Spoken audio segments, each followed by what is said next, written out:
Here we go.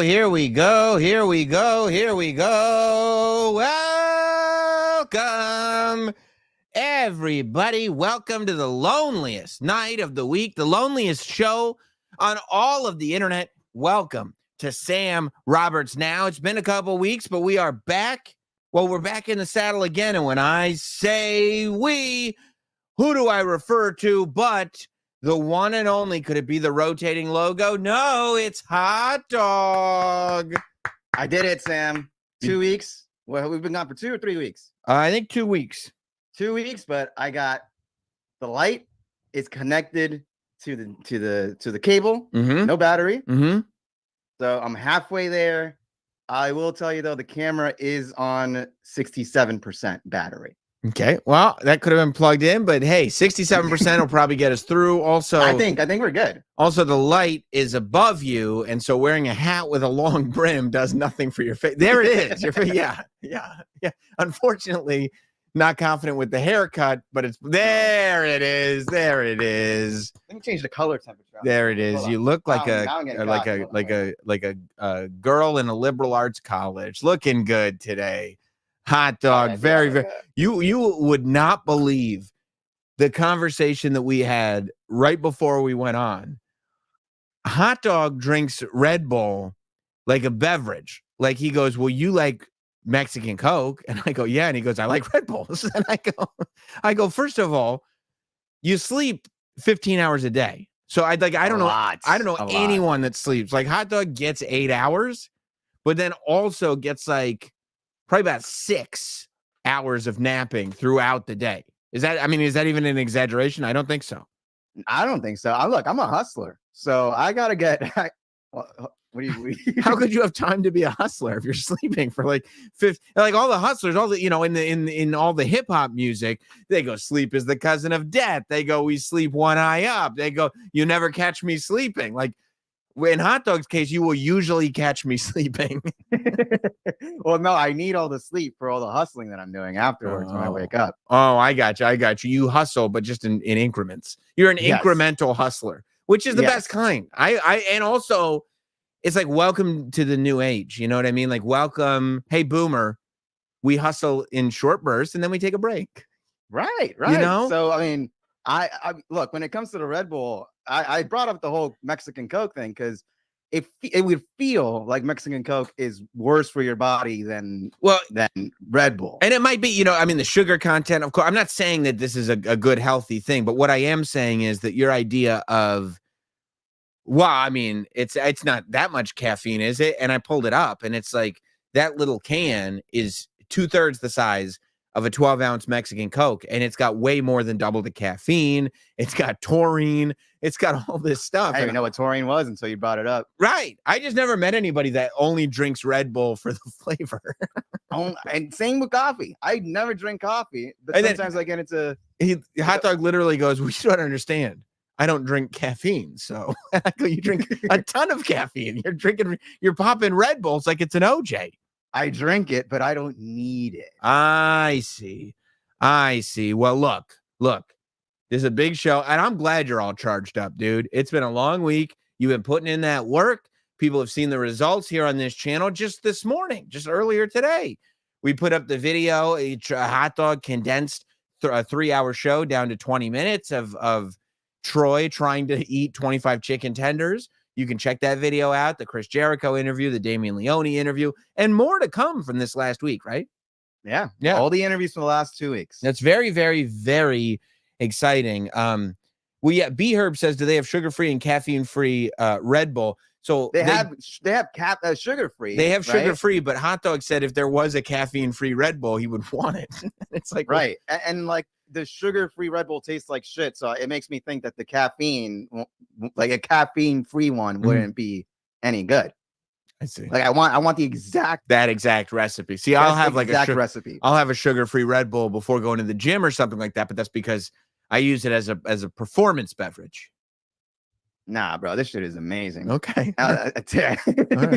Inject this in my blood if I could. Well, look, it's been here's the other thing. For me, I don't always need Red Bulls, energy drink, stuff like, although, if we're talking about sponsors, I need them all the time. But as it stands, I don't need them because I'm just getting charged off of vibes right now.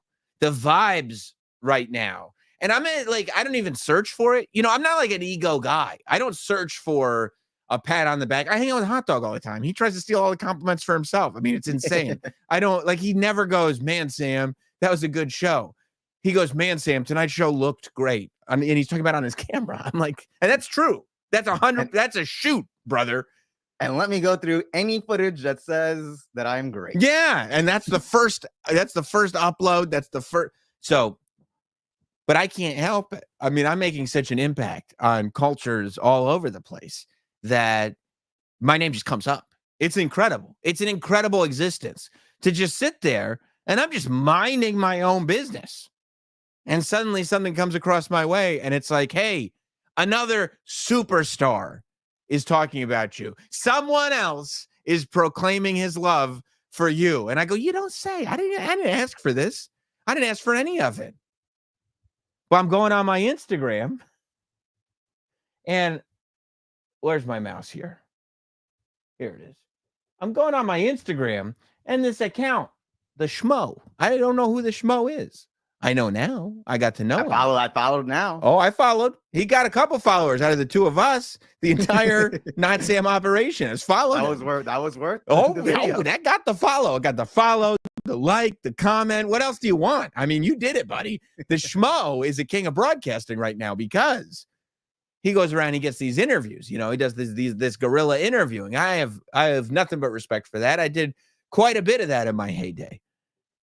But he got Kodak Black. You know Kodak Black, Hot Dog? You're familiar with Kodak Black? ATL rapper, right? He's great. He's ATL. Probably. He's one of the great musicians. You know, he's just really something else. I'm a huge, and I don't know if am I repeating myself? I don't know if this has come up on the show before. I am a huge Kodak Black guy. I'm so tired of hearing it. I know. I talk about it a lot. We're driving. We're on one of our road trips. Hot Dog's like, we've listened to his entire catalog twice. Do we have to more Kodak Black? I go, like, no, but these are the features. Right. I go, listen to the words. Listen to the lyrics. That's what I tell him. But so the Schmo, and I didn't know, apparently we might be in the Mutual Admiration Society because the Schmo posts this interview with Kodak Black. I mean, I want you to listen to this. Let me get it. That's it. You got to get that close. Okay, I'm sorry about that. Sorry about that, man. Who's on your Mt Rushmore for greatest performers all time? You can include yourself. Performers? Yeah. Conor McGregor, me, Notsam, Muhammad Ali. Wait. What did he just say between himself and Muhammad Ali? How did he say? I don't know if there's a. Yes. Michael Jackson, Wow, Elvis. there it is, my man. That's it. You got to get that close. Okay, I'm sorry about that. Sorry What? about that, man. Who's on your Mt Rushmore for greatest performers all time? You can include yourself. Okay. Performers? Right. Yeah. Conor McGregor, me, Notsam, Muhammad Ali, Michael Jackson, Elvis. Wow, there it is, my man. By the way, that's sick. That's a 6-person Rushmore, Right, which I is did the notice best. that. It's the best kind of Mount Rushmores. I never even I hate conversations about your Mount Rushmore because people ask this question as if Mount Rushmore is just the top 4. It's not. I mean, it's not like they said, hey, who's the top 4 presidents? Put them on the mountain. That's not what Mount Rushmore is. But Also, and if it was, they made that thing very, very early on. right, A bunch of presidents since then. You can't tell me that nobody since what? Who's the Roosevelt? Yeah. Who's the last one up there? Nobody's beaten any of those 4. But regardless, they said, who's your Mount Rushmore of entertainers? And now I've been scanning through this clip, trying to figure out where the loophole is. Where did I misunderstand? Because I go, well, why would he loop me in with performers? Except it's a varied list. It's musicians, it's athletes, it's podcasters. You know, I go, maybe, and there are some, you know, that would claim he's saying like myself, I'm saying. Nah.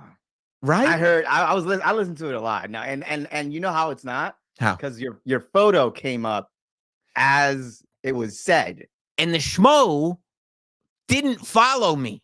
When I went to the Schmo's site, he didn't follow me. So it's not like he's a fan and he's just messing around. The Schmo said, who is this Not Sam that Kodak Black is proclaiming is one of the greatest to ever do it?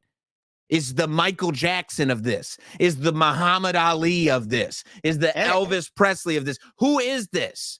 And then mentioned third, by the way. Third. Conor McGregor himself, not Sam. It's like those are the obvious ones. Yeah. And then it got different. Michael Jackson. Who else? Yeah, I guess Ali. Listen.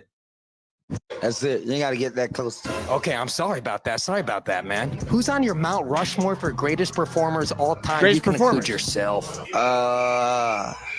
Performers? Yeah. Conor McGregor, me, not Sam, Muhammad Ali, Michael Jackson. That's not, no, I'm saying that's not Sam. No, I said I saw that video and I said it out to myself. I'm saying. Because in all honesty, you would love to burst my bubble. You would love to be like, nah, fam, he ain't feeling you. I sent this one to the roomies. I was like, look who Kodak. You'd send it to your roommates. I did. Look who Kodak Black fucks with. What did the roommates say? This is important. This is important because Nigel is like they're buzzkills. What'd they say? They think it's something else. They think they're going with the whole conspiracy. I'm saying. But they can't even say exactly what the something else is because it's not. No, I'm saying there's not enough syllables. There's a T. There's a T. Not Sam. I mean, it's clear. It's crystal clear. Wow, there it is. It's crystal clear. You got to get that close to it. Okay, I'm sorry about that. Sorry about that, man. Who's on your Mount Rushmore for greatest performers all time? You can include yourself. Performers? Yeah. Conor McGregor, me, not Sam, Muhammad Ali, Michael Jackson. It's not Sam. I won't accept. Here's the thing I don't have room for in my life. Haters. Okay? I don't have room for haters. Hot Dog, you know, for a very long time, I've been anti-hater. I can't have it. I can't have it around me. No haters in my orbit. The minute there's a hater there, boom, right out of there. I don't have them around. And there's just no way. You listen to this. You know who I should have gotten? I should have gotten, and I probably still will. I should have gotten Peter Rosenberg to look at this because he is one of the top historical voices in hip hop. He hosts, you know, one of the essential hip hop morning shows. Hot 97 is the home of hip hop and R&B. This is it. Right. This is the thing. And he's the host. He knows it all. He would say, that's not Sam, dude. He would tell me that. You know what? I here's what I think is going on. I think you put in years and years and years of work. Put in that work. You could say it like that. Yes, you put in that work. Mm-hmm. And you know how sometimes it takes legends some time to get appreciated, to get their flowers. Yeah. I think Kodak's the first one to step up and say, look, Sam has this catalog. Mm-hmm. He belongs in the Mount Rushmore. I'll say it. I'm going to say it. I'll say it. Like he's going to be somebody. It's about time somebody said it. And I'm going to tell you something. Like if I'm speaking from my heart, Objectively. completely objectively in an out of body experience. Mm-hmm. I 100% belong on that list for my medium. There's no way. Objectively speaking, for my medium, it makes perfect sense that he would have me on that list for my medium. You're the last professional. How is that not Mount Rushmore worthy? Somebody, Blackjack Thompson, he says Sam is the GOAT of WWE A&E docs. The idea that Kodak Black is sitting at home watching WWE docs on A&E, I would say high likelihood. If you're on a tour bus and you're going across the country performing some of the greatest songs, not just the genre, but music has ever heard, which is what Kodak Black is responsible for. Would you say it's out of the realm of possibility that Kodak is on his tour bus watching wrestling documentaries? I mean, if you're stuck on a tour bus half your life, wouldn't you be watching wrestling documentaries? All the A&E docs, the Netflix doc, everything. Up and down. And you know what? After I see them all, I'd be like, this is not Sam. He's got something going on for him. I think he might be one of the greatest of all time. The greatest performers, period. Of all time. Yeah. I mean, I could see listening. I can put because I don't just sit there, right? There are some people that they just talk and say nothing. Me, substantial substance. There's a weight. Okay. I take pride in that. Okay. It comes out of your mouth and then just drops. Oof, that was heavy. Let me rewind that. Let me rewind. And then you know what they yell at the screen? Bars. That's what they yell. That's my goat. Right. Anytime I see you on a dock, that's my goat. That's my goat. That's right. And then maybe, he's stuck on a tour bus. Maybe he's like, who is this guy with all the fire takes on this dock? And he's like, wait, he just sits in front of a mic, sometimes for up to 90 minutes, maybe more, just giving his take. I got to hear this. And then boom. Maybe he's a fan of yours, Hot Dog. We don't know. I would hope so. If we're going to talk about Mount Rushmore of broadcasters and musicians, maybe the Mount Rushmore of videographers. I could see it. Or people in low boxes. Right? Throw me in there, dog. Throw you in there for sure. I think this is a discussion we should start having with all the big celebrities. Kodak opened it up. Mm-hmm. Now we got to be like, look, hey, Kodak has this. This is his list. What do you think? Right. Like should start asking big celebrities, who is your Mount Rushmore of performers? Just so you know, Kodak Black said not Sam. So keep that in mind. Keep that in mind and go ahead. Yeah, I think that would be completely fair. I think it would be a good idea. I mean, listen, Six Crow is in the chat right now. You know what he just pointed out, which is true. Eric Bischoff put me over huge on his podcast. Huge. Oh, dang. Yeah. He said he watched the pre-show for Bad Blood. And not only did he say that the pre-show was great, he said, this Sam Roberts, I don't understand. How can anyone tell a story like this guy? It's incredible. I'm paraphrasing, but that's basically what he said. Maybe Kodak Black. Maybe Kodak Black. Yeah, you know I do. maybe Kodak Black is an Eazy-E fan. And of course, in hip hop, Eazy-E means Eric Bischoff. And heard that podcast. Let me check this out. Oh, Sam's my goat. That's my goat. And I think it goes a little past the WWE stuff because he didn't say Sam Roberts. He said not Sam. He said not Sam. Not Sam. So everything not Sam. That's a brand. That's like Blue Magic. That's a brand. That's right. That's a brand. Yeah. That's great. Congrats to my goat. That's my goat. I don't know about Mount Rushmore. I think you're number one. Oh, I'm the Washington Monument, baby. I'm the Statue of Liberty. I need you sitting like this. Put me in a chair. I'm Lincoln now. Yeah, I mean, it's quite a thrill. And the haters will try to hate, but keep trying. Haters will say that that's not what he said, but we all know the truth. We know. And the schmo doesn't get shit wrong. That's the other thing people don't know about the schmo. The schmo's on his game 24/7. So he threw that cover art on there just so people knew. That's what he said. Yeah. I was there. He said that shit. I called him afterwards and I followed up. And I was like, is this what you meant? And Kodak said, yep. Did you say know what I'm saying or not Sam? And Kodak said, not Sam. Not Sam, know what I'm saying? Last one. That's it. Elvis. Wow, there it is, my man. That's it. You got to get that close. Okay, I'm sorry about that, man. Who's on your Mount Rushmore for greatest performers all time? Say that again? He wouldn't have said to back off to you. No, you say not Sam. Come in. You my goat, dog.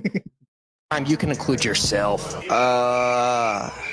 Performers? Yeah. Conor McGregor, me, Notsam, Muhammad Ali. Come on.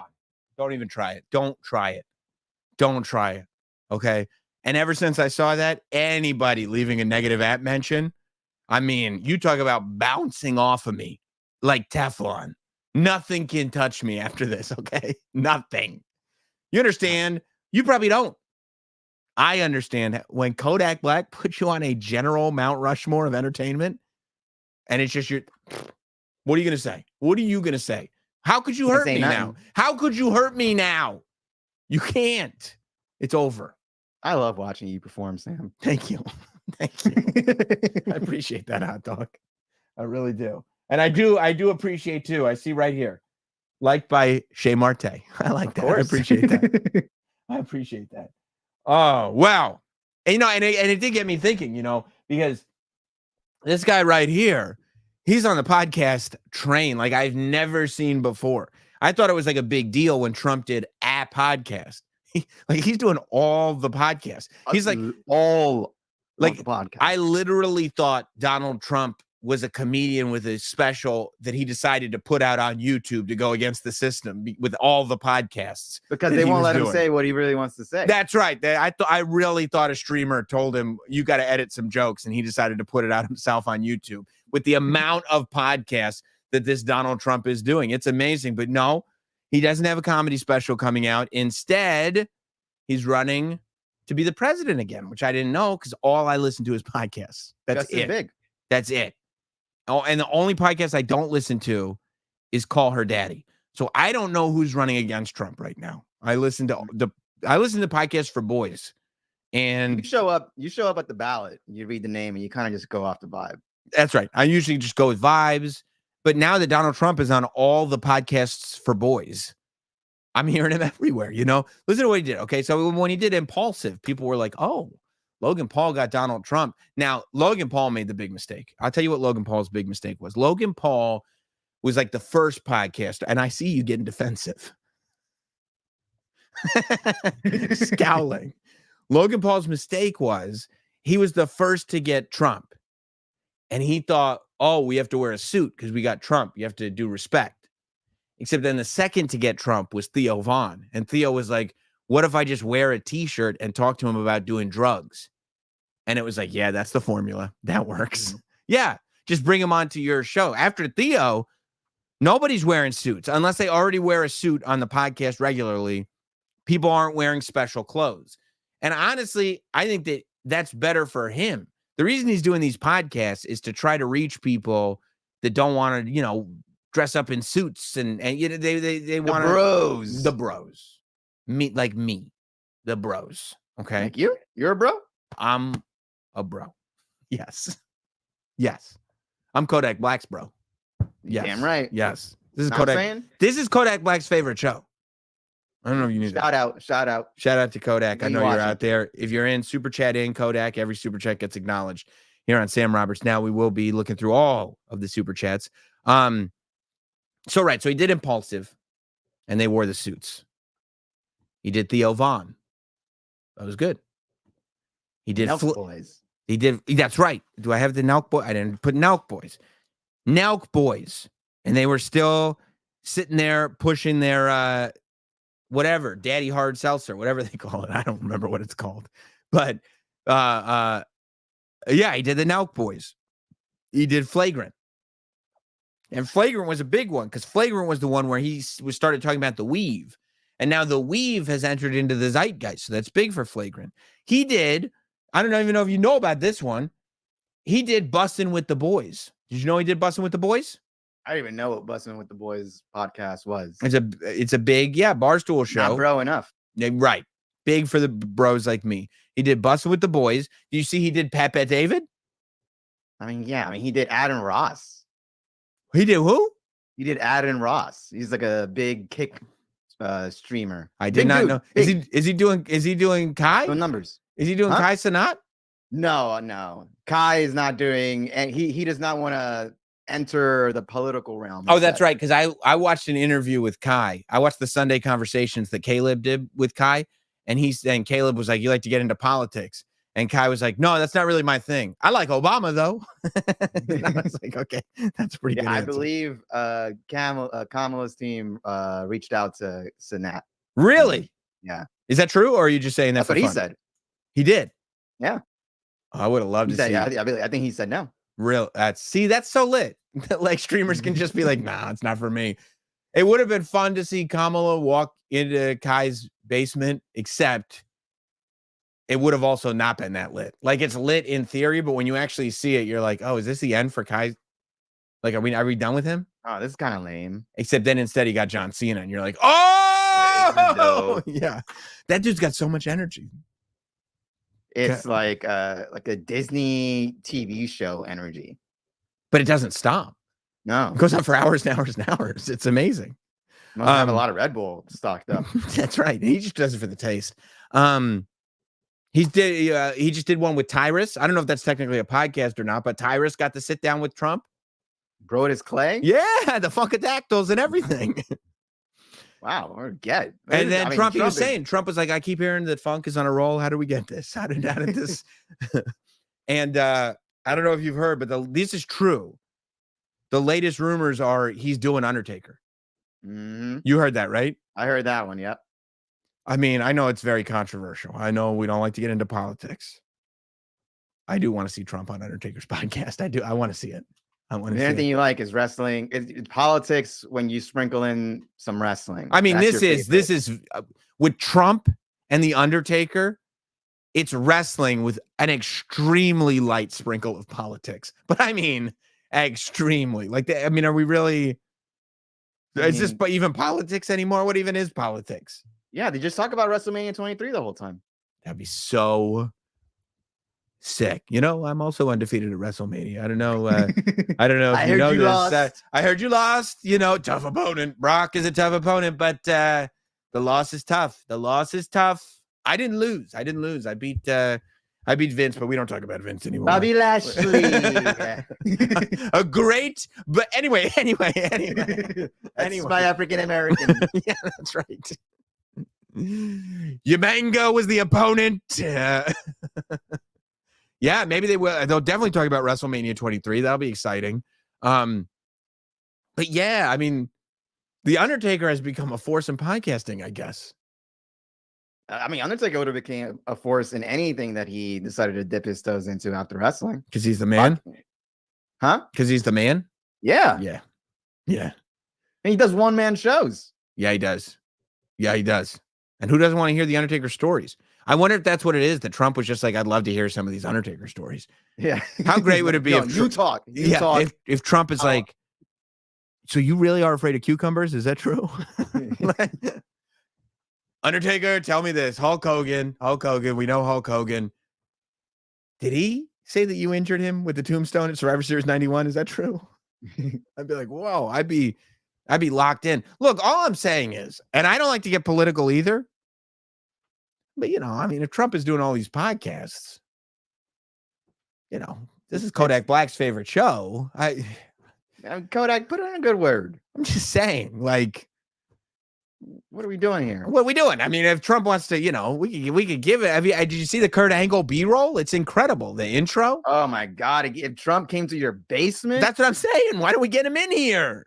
Come on. And Trump is going out to like barber shops in the Bronx. I saw him in the barber shop in the Bronx.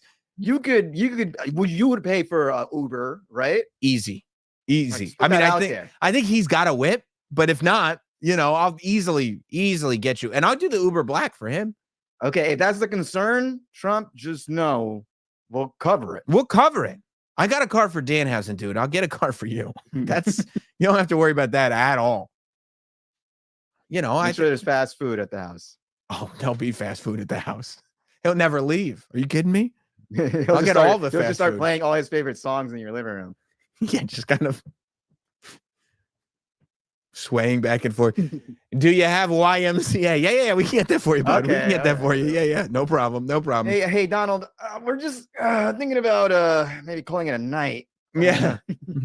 Okay, but before we go, do you have any Sinead O'Connor? Yeah, I guess we could put on some Sinead O'Connor. I mean, I'd keep you here all night because you would have to video all of it. Right. I'd be so tired. Yeah. What would your coworkers think if you were coming over the house because Trump is coming to my bait? Would you tell them? I put it on my close friends feed. The green circle would show up. I'd be like, what? Yeah, it would just be everyone that I know is a Trumper. Yeah, I mean, if it really happened, I'd have to go like strategically. How am I going to handle this now? I was kind of goofing around. I can't believe we pulled this off, but Kodak Black put me on a different level. I would love. Let's we got our feelers out there. We got Kodak. Please come on, do your thing. Yeah. Let Trump know that we're good for it. Come down in the basement. We got some Big Macs. Yeah. We got large you know what you do? fries. Kodak, you call Lil Pump. Because Lil Pump has the in there. Right. So you call Lil Pump. And then, I know. Okay. This is what we got to do. Kodak Black, you hit up Amber Rose. Amber Rose, the new face of the Republican Party. You know, with the forehead tattoo. Yeah, with the tattoo. Yeah. And then Amber Rose, you call Trump and be like, I don't know him, but Kodak vouched for him. and I mean, a real one. Sorry. Right. And I mean, and he's got a real studio and he does great interviews. So, here's Jericho was on it. It was good. I mean, that's the serious studio. That's not his basement. And look at these tight shots. I mean, right. You're going to. I wasn't going to do it, but there is a degree of intimacy to the shot that I have to say. No, we love hot dog. We love hot We love hot dog. I used to be a hamburger guy. Now I'm a hot dog guy. We love hot dog. Wow. Okay, let's get into what we're here to discuss. Yes. Okay? There has been plenty of Terrifier 3 content going up on this channel here and everything, but we have not yet gotten to experience my official thoughts on the film. I wanted to give it a minute to breathe, give everybody a chance to see it, and a lot of you did, which I love. Terrifier 3 came out in theaters opening weekend, this independent film. And by the way, Damien Leone had the opportunity to go to a big studio, get a big fat check, and release it through who knows what studio. But Terrifier 2 was made for $250,000. It goes and makes $16 million at the box office. When that happens, Hollywood comes a knocking and goes, hey, we want the next Terrifier so we can see these kind of margins in our books. Damien, it for us. Right. Damien Leone says, no, thank you. Damien Leone instead retains all the power that he had, in terms of his ability to write and to tell the story and to film it and do the whole thing as he sees fit, and gets distribution and producing money through the distributor of Terrifier 2. So the company that distributed Terrifier 2, now they pay Damien $2 million and say, now you make the movie with us instead of just distributing with us. Damien says, okay, makes this thing, and Terrifier 3, which I'm gonna predict this right now, hot dog. Terrifier 3 is gonna have its run. After Halloween, it's gonna leave theaters, and it will be back Christmas week. My prediction here is Terrifier 3 gets re-released in theaters for Christmas because it is the rare subgenre that I love. The horror Christmas movie. We've talked about this many times, hot dog. I've tried to convince you many times that this is a fabulous subgenre, and there is a new Christmas horror classic with Terrifier 3 after Terrifier 2 made $16 million for its entire theater run, which, by the way, it was not supposed to have. This movie started as a Fathom event. Fathom events? Like this weekend was part of this selective screening. I was one of the Fathom event. I went to see Terrifier 2 through the Fathom event. I go, they're going to do this because I'd seen the first one. And it was so popular, they give it a run in theaters. That's how it makes $16 million. Terrifier 3 in one weekend, $18 million. $18 million. In one weekend, did more than Terrifier 2 its full run. Slams Joker 2 out of the top spot. Joker 2, they said actually somehow lost money. Joker 2 made negative $100, and they have no idea how that's even possible. They said the refund requests were too much. Yeah, they couldn't believe it. But $18 million the first week. It did so well that this movie, Wild Robot, which is this children's cartoon movie, came in the number 2 spot. I think it made like $13 million or something like that.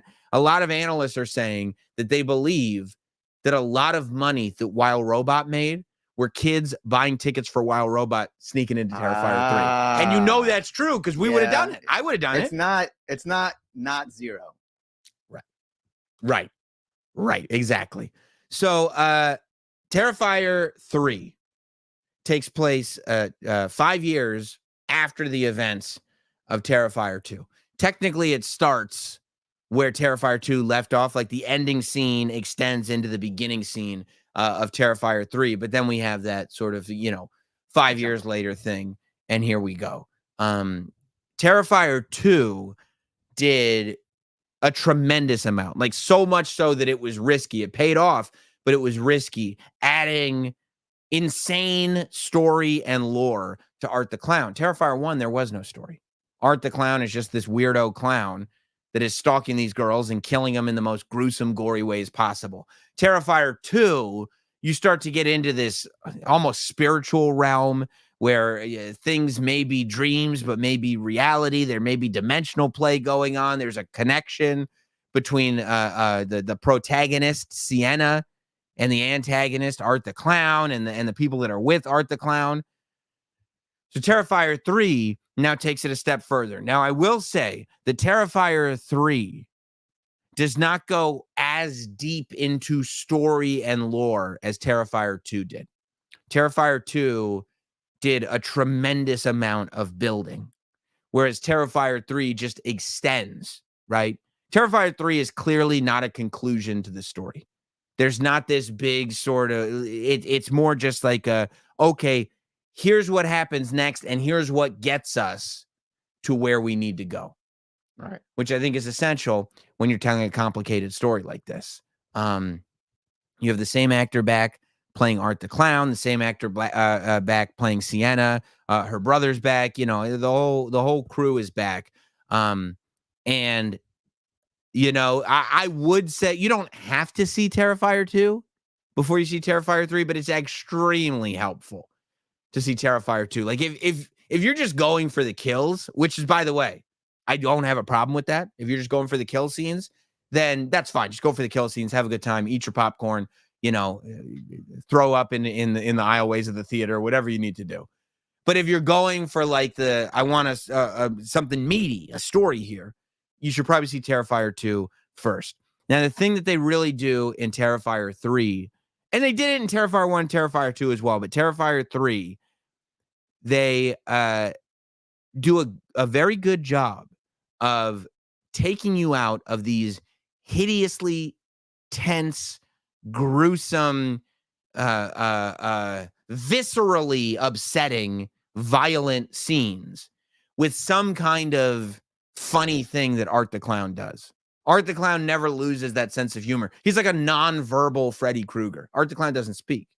He's like a non-verbal Freddy Krueger, though, in the sense that there's always something whimsical. Art the Clown is getting some kind of silly pleasure out of this. And so while you might kind of laugh, because some people laugh to ease tension, like when something's really like bothering them, they'll go, oh. Art makes that okay by, doing snow angels in a pool of blood that was just drained from 2 victims. Something fun like that. And I was really, I checked out too. Okay. Once you were, this is, maybe like a year or 2 ago Sure. when you did your review, and I checked it out, and I'm not like a horror movie person, and like definitely not like a gory horror movie person. So it was crazy for me to actually sit through and watch one of the craziest, goriest movies that I ever saw. So I ended up just watching it with like one eye. Yeah. And I closed like this. And I don't judge you for that. I'm satisfying. I was trying to convince Nicole that Terrifier 3 should be how she eases into the horror genre. Oh, yeah. That's a good suggestion. And I couldn't even fool Nicole. Nicole's not that tough to fool, but I could not fool her into doing it. No. This isn't your ease in. This is your like, and it's also, it feels as you're watching, it's a little grainy, shot a little dark, feels, there's a tangible film feel to it. And it feels like those movies in the 80s and maybe even into the 90s that you weren't supposed to watch. But you were watching it. It's late at night. You hope your parent doesn't come down the stairs and see you watching this horrifically violent movie. But yeah, so I saw a screener of it because we had Damian Leone on the show on Sirius, which the interview is up here on the channel in 2 parts. But I wanted to get the experience in theaters before I really gave my opinion on it. So I went opening night, and I figured that it was a Thursday night screening. And I'm usually pretty good at those Thursday night screenings. They don't get packed unless it's the summer because people are working, people are going to school. I was in the 3rd row of the movie theater. It was Third packed. row. It was packed. There was no seats. It was packed. God. But I was happy about that. I was happy that the theater was packed. I was happy because, I love that this has become such a thing, such a success. And I was really happy at the amount of people that were laughing at the parts that were meant to be laughed at, that were like reacting in a way. Nobody was throwing up, nobody was passing out, but there was this like, oh, type of reactions to the points that they should be there too. There was a real appreciation for this. And I love that appreciation has become so much more mainstream. I love that I go to a mall and I hear people that are probably, 16 years old going, I'm going to be Art the Clown for Halloween this year. That's so fun. Like, that's crazy. I mean, I feel like we're having, like, this is Jason Goes to Hell again. It's so. Did you tell him that, hey, you shouldn't be watching that movie, Buster? It's not for you. Not for you. It's not for you. They're like, no. We bought tickets to the robot movie. I was like, oh, okay. Can I ask you? You're in the third row for this movie. How do you hide during the scary parts? No hiding, baby. No, it's right there in your face. I'm wide-eyed. I look like Alex in A Clockwork Orange. My eyes are pinned open. Now, I will tell you, being in the third row for this movie, it is a blessing that these movie theaters put in the recliner seats, because otherwise, yeah, the neck would have been sore. But I, reclined back. I enjoyed myself. The thing that I value about this, because I do value story, right, and the feeling that you get. I really value that you have this feeling that the story will pay off, right? When you watch this, if you're not into the story, you're not into the story. But if you are into the story, you don't have this feeling that it's one of these things where the filmmaker is just trying to stretch this out as long as possible and kind of has no idea where he's going, but didn't think it would be this successful. So you feel like, okay, this is a logical step, and clearly there's a payoff coming. And that makes it feel like you're not wasting your time when you're maybe watching him jam an acrylic tube into somebody's mouth and put rats in the tube. Because the tube goes all the way down their throat, and then the rats are able to climb. Yeah, it's tough. The worst scene in 2, I think, was was the whole pouring salt on like the wound, the open. I mean, it was like a skinned. Yeah. Or like when he like takes the arm and like breaks.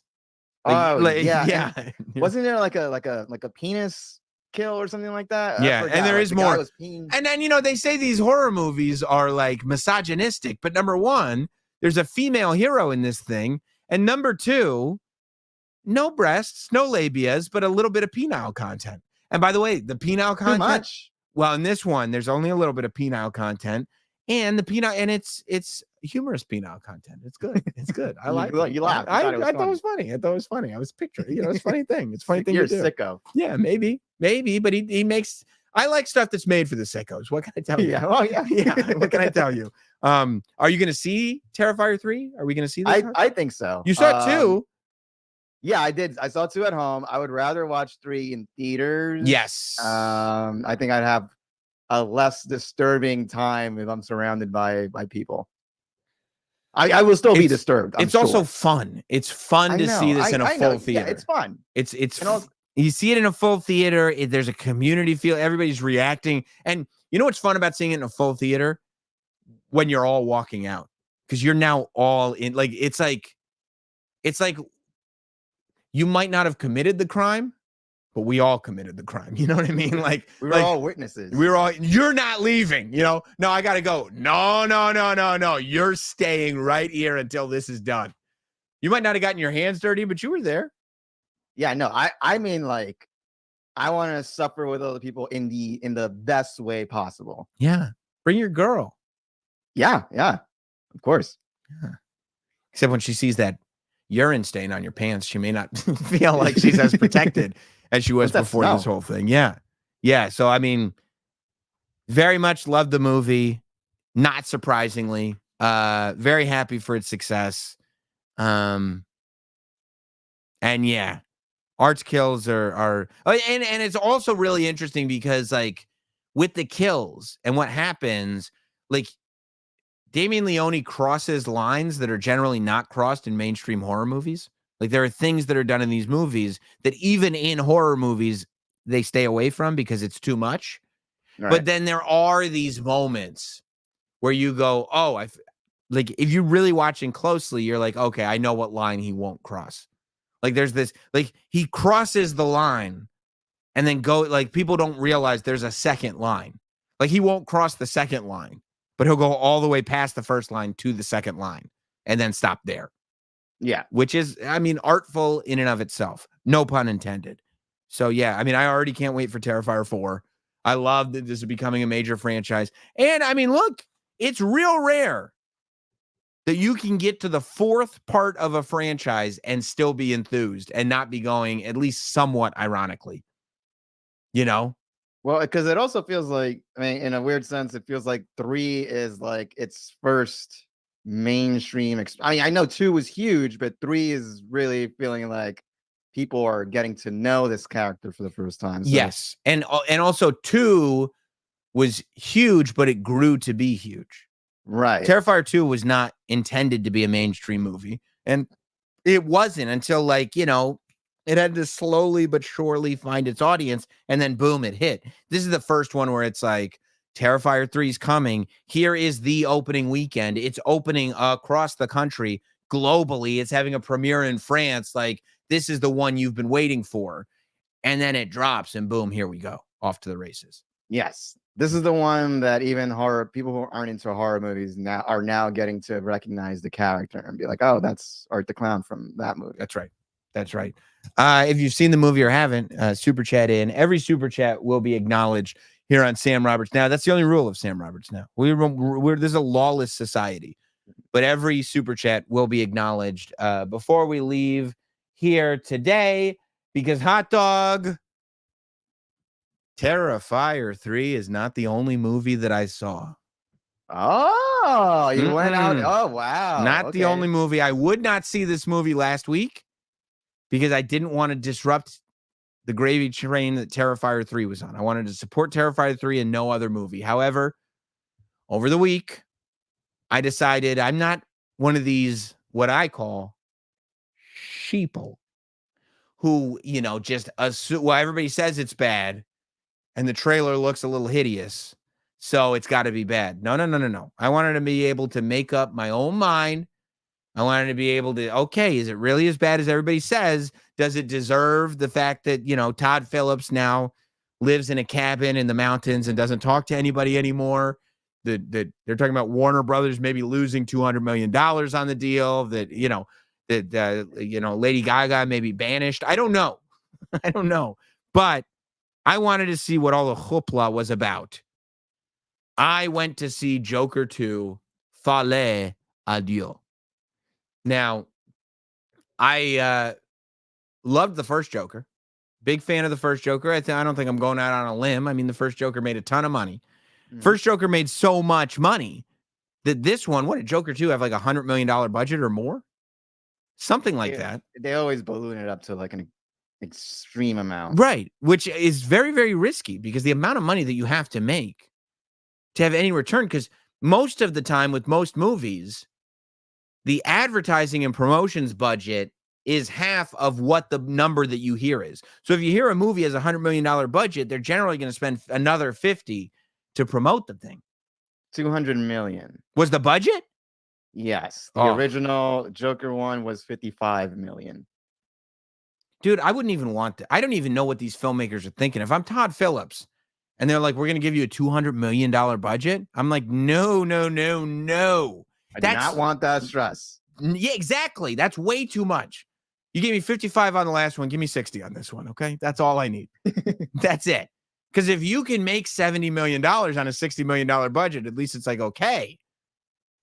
But you have to make 200 million plus just to break even? No. They're like, can you quadruple the box office if we give you this much? Like, we're assuming, like, if you make $1 billion with a movie, it should be like, this is heaven sent. This is insane. Not like, well, yeah, we expected $1 billion. We got $1 billion. That's why we put 200 million in. You know, that's no, thank you. No, thank you. And I don't even know what they spent the 200 million on.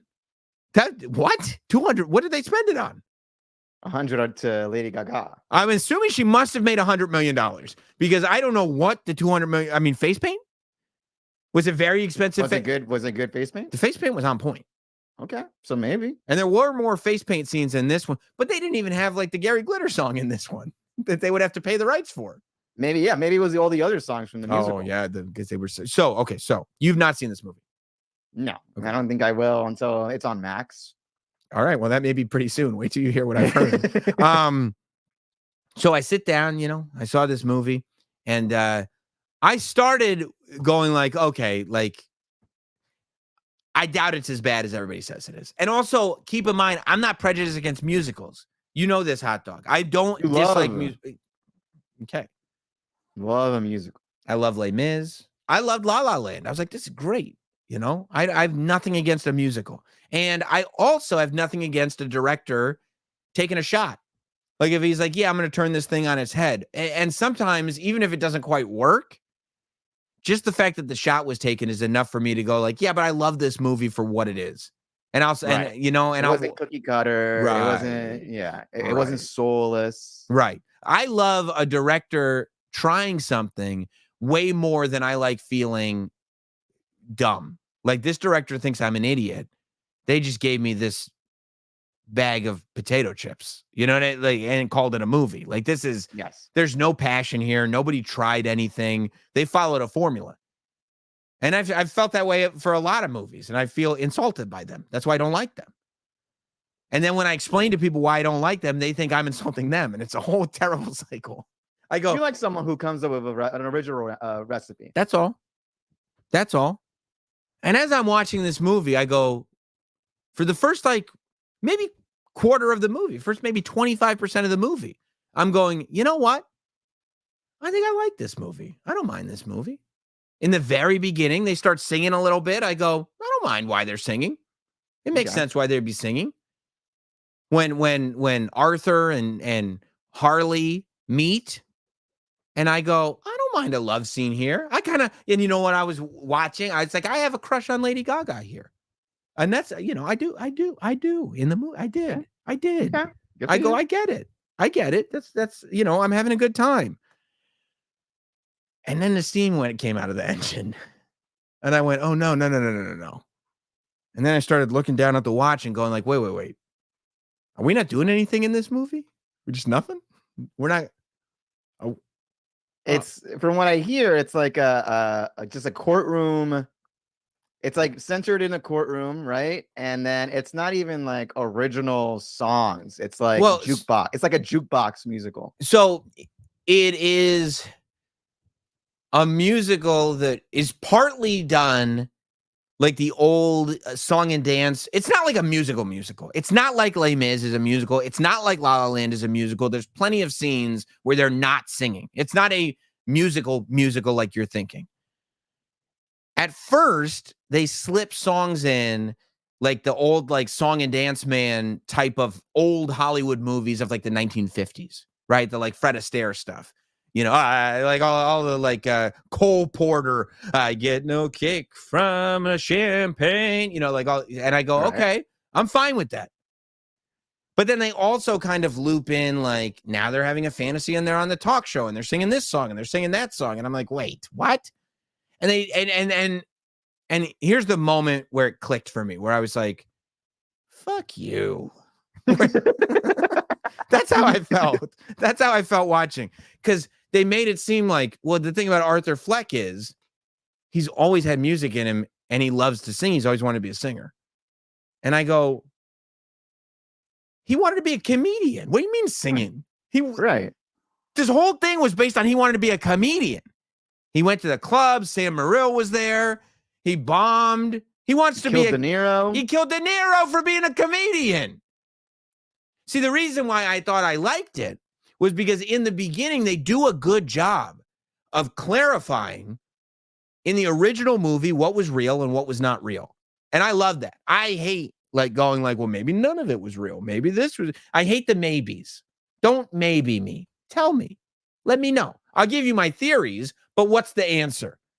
I don't like, here's my theory. And then they go, yeah, it could be. No, that could be. What is? What is? Whatever you think. No. What do you wrote it? What do you think? And so they answer those questions. And I liked when they answered the questions. I like when they answer because, people were did he really kill De Niro on the talk show? Did he really even go? Was he ever really even Joker? Was he ever? All those questions get answered. And that's what I liked. And then when they started making it seem like Arthur wants to be a singer, I'm like, there's no fucking way Arthur wants to be a singer. I saw the first movie. Never even had a hint of that. No, he kind of did the dancing a little bit like this, but he wanted to be a comedian. I get why make people laugh. Yeah. I get why he has a crush on Gaga because he had a crush on the girl in his building. That I understand. He's always been a romantic. Yes, 100%. Off kilter, but still a romantic. But not singer. Jokes. He loved jokes. He's not even writing. And then they keep doing the music scenes. They won't stop.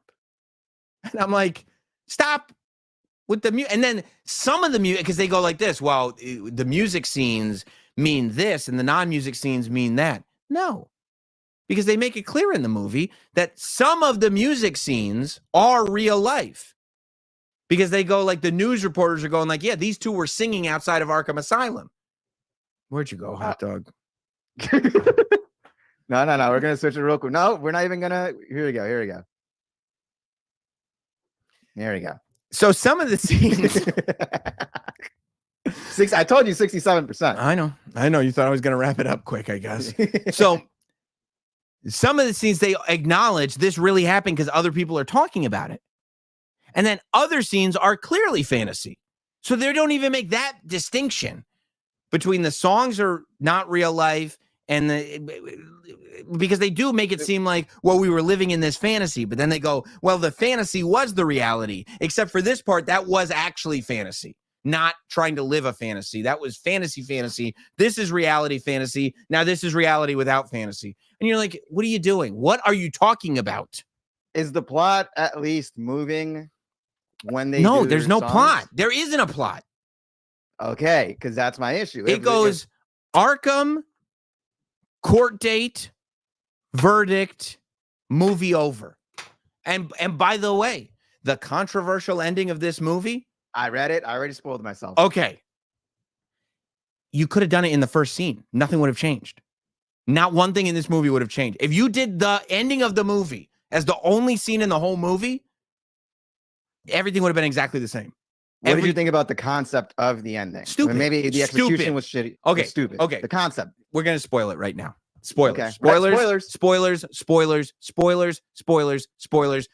are happening right now. So the ending of the movie is that Arthur gets killed at the very end by one of the patients in Arkham that, by the way, in the beginning of the movie was giving him dirty looks. So you're like, okay, right? Like the loaded gun theory, but a little on the nose. But he kills him and he calls him a disappointment.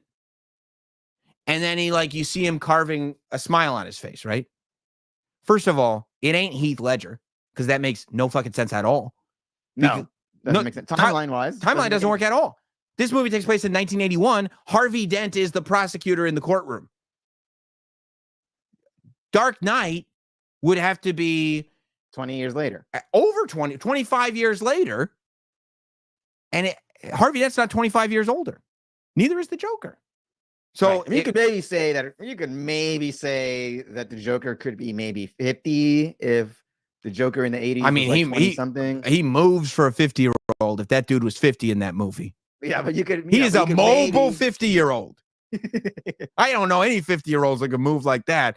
And he can take a punch. 50-year-olds can't take a punch like that. Okay. Yeah, we know a friend that's 50 that moves like that. Troy does not move like that. He did. Even into his early 40s, he could still move like that. Troy couldn't be the Joker anymore. Okay. He's over the hill. It happens to all of us. It's going to happen to everybody. So regardless of timeline, even if they go, well, we didn't say it was Heath Ledger. We just said it did so really what we're seeing is Arthur Fleck was never the Joker as we know him. Right, that the Joker is actually the guy inspired by Arthur Fleck, which in premise, I don't mind. And it follows this idea of the real danger may be the people you inspire, not your actions. The people inspired by your actions may be more dangerous than your actions. That's fine. Yeah, the movement, like kind of like the movement's bigger than the person. Sure. Kind of thing. I kind of understand. I understand it. I understand it. But here's what you need to understand. I just spent 2 fucking movies watching about the Joker, okay? Don't tell me that's not the Joker at the end. Then why'd I spend all this time watching about the Joker? It's subverting expectations. 2 movies. I gave you 2 movies. Don't tell me, because normally a bad sequel doesn't ruin the first one. But like, imagine you watch that first Joker movie and you're like, by the way, it's not even actually the Joker. You're like, what? Yeah. Then why did I watch this? I hate when that happens. Yeah. And it feels retconny. And honestly, can I tell you the truth about how I feel about it? Tell me the truth. It feels like Todd Phillips read a fan theory and put that in the second movie. The theory that I read online, because I love going into Reddit when a movie bombs and seeing all this stuff. The theory is that Tom Phillips and Joaquin did not want to do a sequel. They didn't want to do a sequel. So Tom suggested Todd. Okay, it's Todd and Joaquin. Todd and Joaquin. Okay, whatever. So Todd suggested that, hey, why don't we do a musical? Hoping that the execs would say no, we're not going to do that, and then they would let it go. But then they greenlit it, and then this happened. Well, that's an interesting sabotage. That's an interesting theory. So I mean, but there's no way that they would bomb on purpose. Because there were rumors for years that they didn't want to make it. Well, I'm telling you right now, when I watch this movie, and it's interesting that this is the theory, because I hadn't heard that theory, but it is written down. My feeling, 3/4, remember 1/4 of the way through the movie, I said, okay, they're answering the questions. I actually kind of like this movie, and I don't mind the singing. By 3/4 of the way, I said he did not want to make this movie. He did not want to make a Joker movie.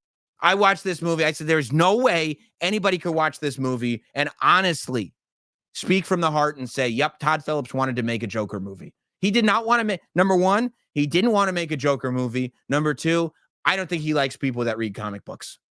He doesn't like them. That's why he hated doing this. I think he hated it. I think he hated it top to bottom. I think Joaquin did a great job, honestly, because the acting's really good. Gaga's acting is fine. I mean, she's not like the greatest actor in the world, but she's fine. Yeah. Tim Dillon pops up in the movie. He does a good job. Like, it's a cameo. He was shooting recently on the movie. I mean, I know, but saying Joker 2 is bad is not like the hottest take in the world. But, but no, that's true. I did appreciate that he was in the movie and still said it was bad. But I mean, dude, now that we've spoiled it, they literally, listen to this. This drove me up the wall. In his closing arguments, he denounces, he denounces being the Joker. He gets found guilty. Already he gets found guilty, okay? Just as he's being found guilty, somebody blows up. There's a car bomb, which is the laziest thing in the world. A car bomb pulls up and blows up the side of the building. So he's able to escape the courtroom. So he escapes, even though he was found guilty. I said, that's great. Now he's in Gotham. Now we can build the legend of the Joker. Right. He finds Harley Quinn. They just have a conversation on the OG Joker stairs. And then after the conversation, the cops pull up. He gets arrested. He gets taken right back to Arkham. I go, if he was going to get taken back to Arkham anyway, why the fuck did you have to blow up the courtroom? Why blow it up? You could have saved $10 million right there. Why blow up the courtroom if it's going to have the same result? It had the exact same result, whether the courtroom was blown up or not. Made no difference. Well, maybe they just needed to make some good use of that budget. Yet nothing blows up in this movie. What are we? I mean, nothing. They gave us $200 million. $200 million. We spent it all on Fred Astaire songs. Nothing blows up in this movie. We spent it all on Joaquin's tap dancing lessons. He does tap dance. We played the final countdown. That was half of it right there. I mean, yeah. So it was dumb. It was real bad. It made no sense. I don't think Todd Phillips wanted to do a Joker movie. I think the only good thing about any of this is that Todd Phillips's career is so cratered after this that we're getting another Hangover movie. I'm sure we're getting another Hangover. We got to get another Hangover movie. Hey, Bradley Cooper. Bradley, I need you. Please, Bradley Cooper.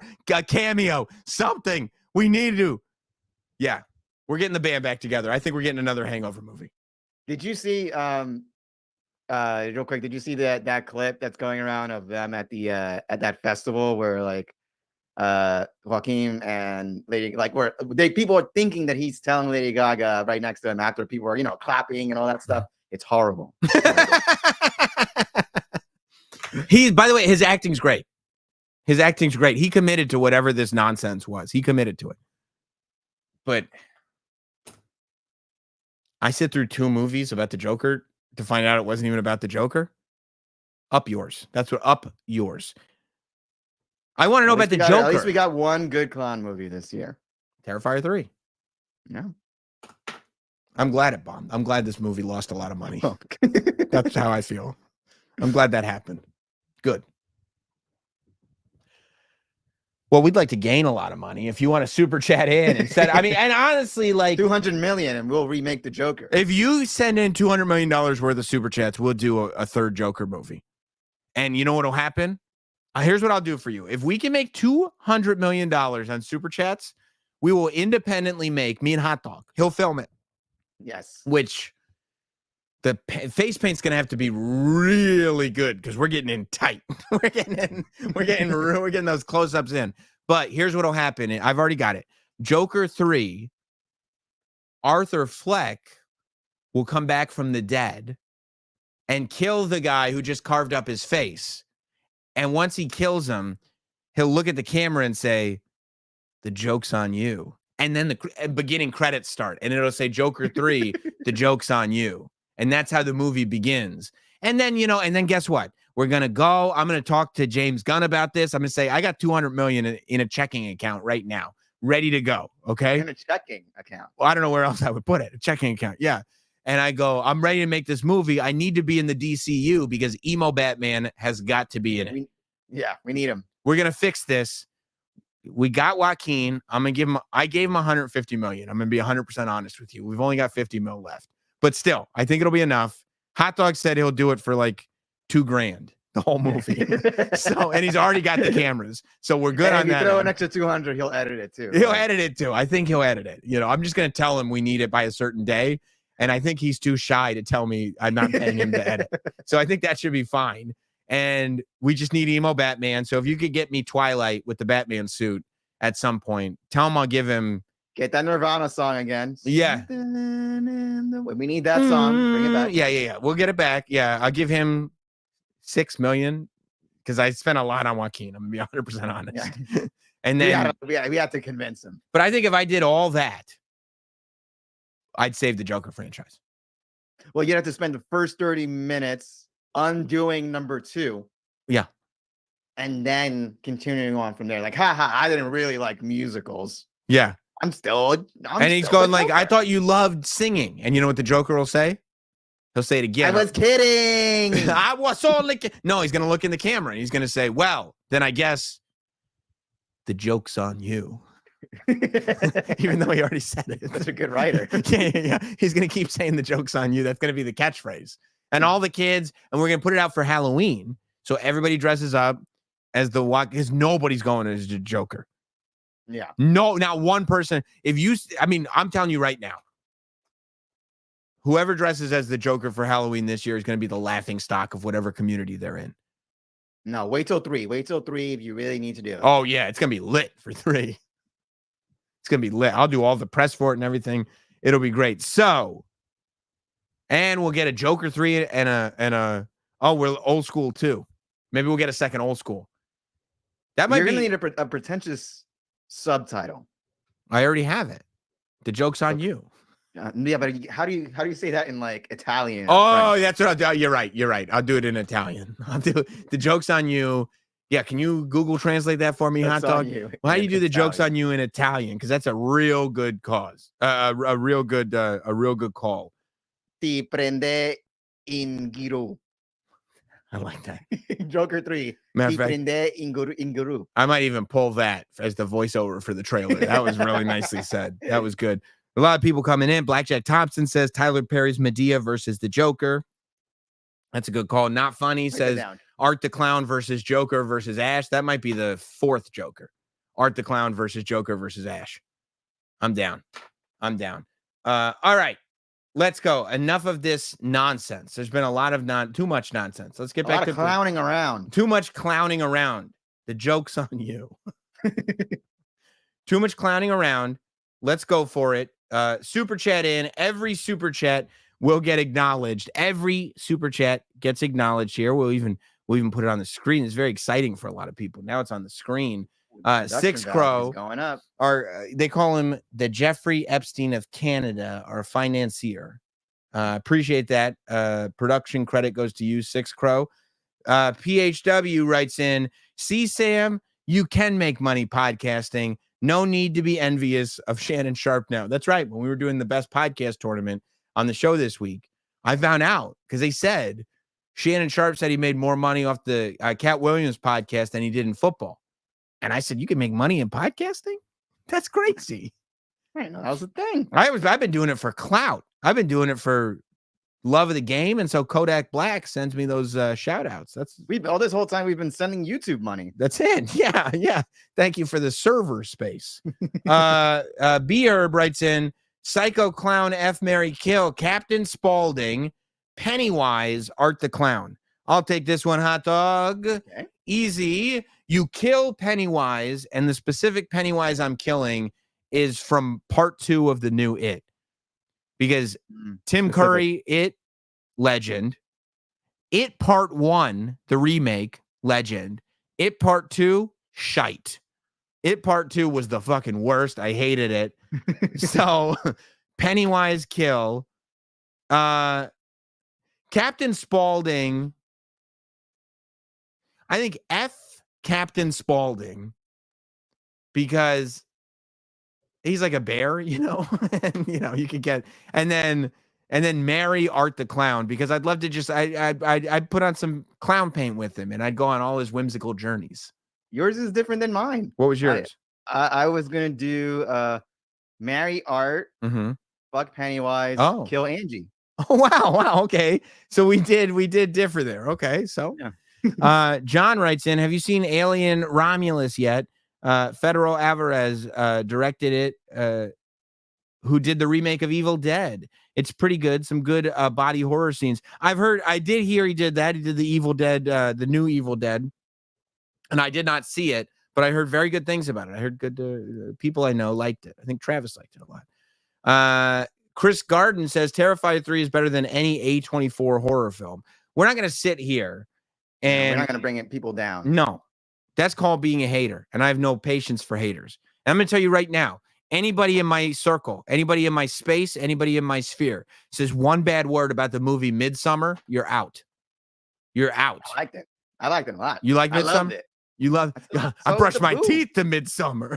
Yeah. Yeah. You love like it? I do. Yeah. I loved it. Oh, okay. All right. So you're good then, hot dog. Anybody says and hot dog says, now I know you're down. I want you out here listening. And if anybody says a bad thing about that movie Midsommar, you tell me they're out. Out. I don't care who they are. In the knee. Out. And then they're out. That's right. Not Sam Lehman. Thank you, Lehman. Watch Terrifier 1 and 2 at home. Saw the third this week. There you go. Amazing movie. I can't believe it's number 1 though. Yeah. Wouldn't think the bourgeoisie movie goer would want to see it.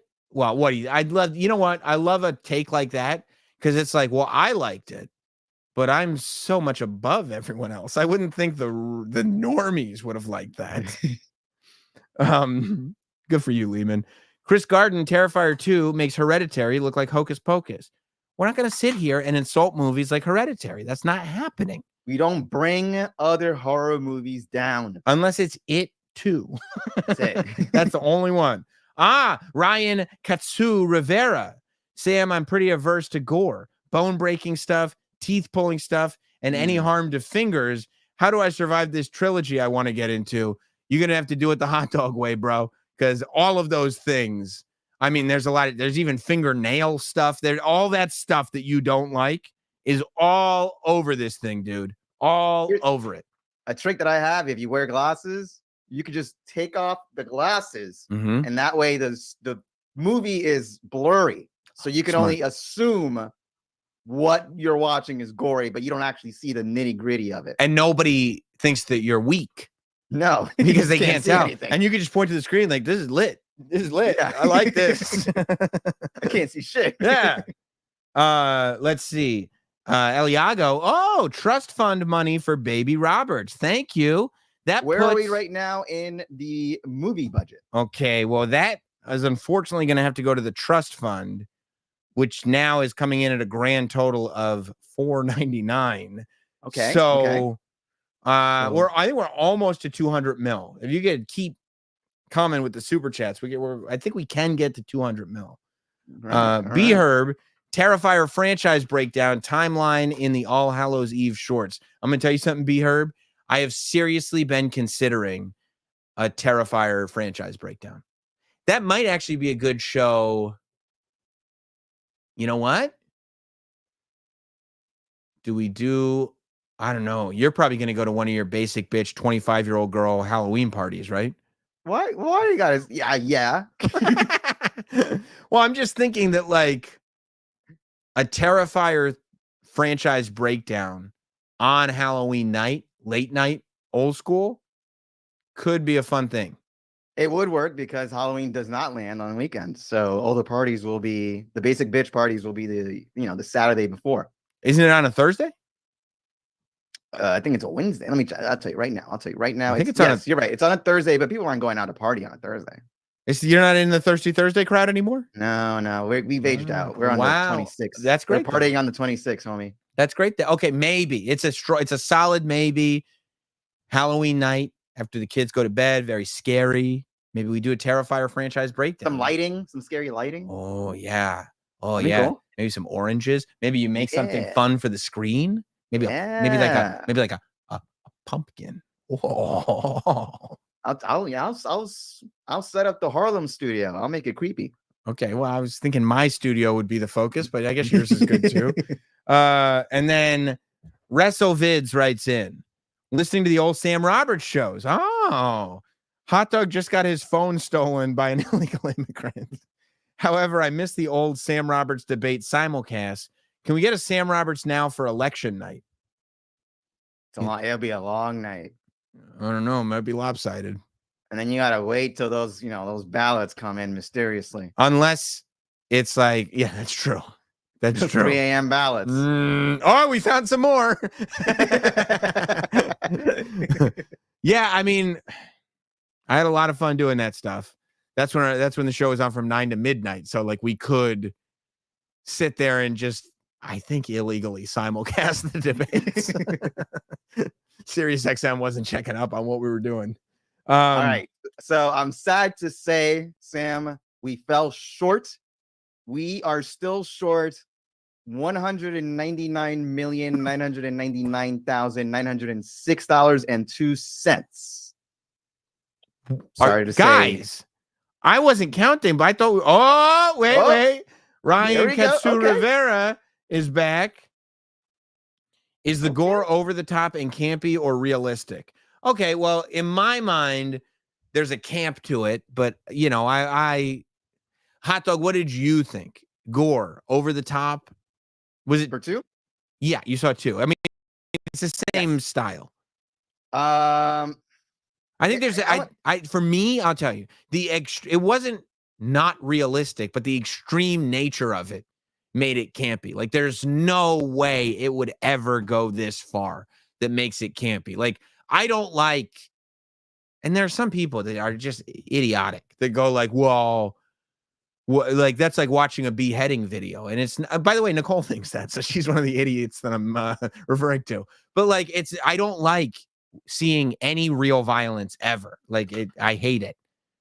So at no point do I ever confuse the two. And it's so extreme to me that it becomes camp. But I'm sorry, Hot Dog, what did you Somehow it's gorier, and I'll use Saw as a comparison. It's like gorier than way gorier than Saw, but somehow Saw is like more realistic. Like, yeah, it's like the campiness of Terrifier kind of makes it a little bit easier to see all this horrifying stuff because it's so over the top. Yeah.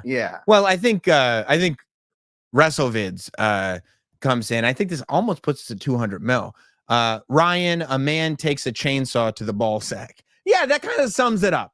That's it in a nutshell, right there. Like if a man taking a chainsaw to a ball sack is like too realistic and or just too visceral for you, I get it. But I find that campy.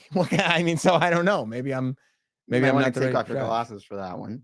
Yeah, I think so. But knowing you leave them right on. We got one more. We're getting closer and closer to funding this. Oh, okay. Should have a ticker on the screen. Okay. Oh, John McGrath says, can you quickly rank Tarantino movies? Okay, let me write them down real quick so I don't miss any. Reservoir Dogs, Pulp Fiction, Jackie Brown. I'm gonna say, well, I'm gonna go 1, 2 for Kill Bill. Inglorious. Django, go 1. Probably would have forgotten that one. Hateful Eight, Once Upon a Time. I think I got them all. Oh, and Death Proof, of course. Once Upon Death Proof. Okay. I actually love Death Proof low key. I'm gonna say, and this is quick, so I can't. This can't be the Bible. I may change this at any point. I love all these movies so much. This is gonna be in terms of rewatchability. That's how I'm gonna rank this right now. Okay, like if all of these were in front of me, what order am I gonna watch them in? I'm gonna say, honestly, I might go Once Upon a Time in Hollywood for 1. That might be my favorite Tarantino movie right now. I'm going to go Kill Bill, the first one, for 2. I'm going to go Inglourious Bastards for 3. I'm going to go Pulp Fiction for 4. I'm going to go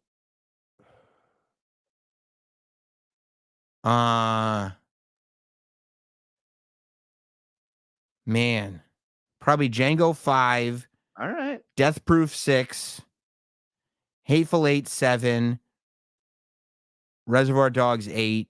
And Jackie Brown 9. Okay, so I guess Kill Bill 1 and 2 is going to be one movie. I honestly, so I have it Once Upon a Time, Kill Bill, Inglourious Bastards, Pulp Fiction, Django, Death Proof, Hateful Eight, and Reservoir Dogs, and Jackie Brown. If you ask me literally right now to rank them again, I'd probably have a different order. I love Once Upon a Time because it feels like you can just throw it on, and you hate whenever I say and not pay attention to it, but you could throw it on and like it's like a chill. It's almost like you're just like watching someone go about their day. It's like not. I think it's great. I think every scene in Once Upon a Time in Hollywood is awesome, and I also love Tarantino's rewriting history era. Like when he's decided, well, why would I have to? Like in Inglourious Bastards is really when it started, I think. When he was like, well, why can't I just kill Hitler? It's a movie. That's a good question. Right? And then he did it. I feel like he did that a little bit in Django. Right? Where he kind of like, yeah, this could, sure, why not? And then, but really, like the fact that we forgot that he's decided that he can change history in his universe. And that in Once Upon a Time in Hollywood, I mean, the payoff of like, we're sitting there going like, oh man, we know what's going to happen to Sharon Tate. We know what's going to happen next door. Like we know, like we're watching, we're getting to know Sharon Tate. We're getting to like Sharon Tate, all this stuff. And then they go up to the house and and I'm like, oh no. And then you forget that he can rewrite history entirely and just, Brad Pitt can just knock the shit out of Tex Watson. And you're like, this is amazing. And Leonardo DiCaprio can pull the flamethrower out again. I just love it so much. It really is just like classic escapism. It's the best. Like send the folks home happy. And I went home so happy. So, and by the way, it wasn't one of those types of movies that had to grow on me. Instantly, I walked out of theaters and I was like, that was an all-time classic. That was perfect. Once Upon a Time in Hollywood is a perfect movie. WrestleVids. I called in to suggest the Burt Kool-Aid for the podcast tournament. We were robbed, Sam. Good for you, WrestleVids. Good for you. I love that podcast. All right. Just to wrap it up, we are still short $199,999,892.05. But give it next week. I think we might make it. Okay, we'll do it for 2 weeks then. We're going to continue this next week and see if we can get there. You got 5 styluses. You might as well use them. I'm going to cheers with you later.